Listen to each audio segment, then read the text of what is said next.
আপনি আমার জন্য একটা ভালো ছেলে হাতছাড়া করলেন। আমার মনে হয় আপনার স্বামীকে বিয়ে করা উচিত।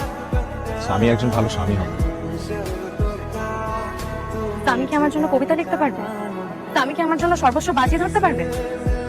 তাও হয়তো বা পারবে না। তাহলে সুখী হব কিভাবে বলবো? ভুল বলেছি।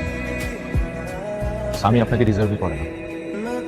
ইনফ্যাক্ট স্বামী কখন আপনার ভালো স্বামী হতে পারে না।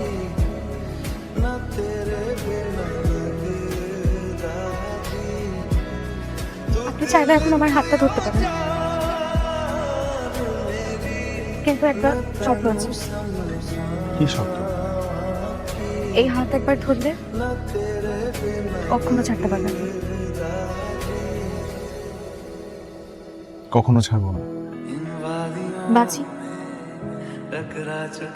বাজি।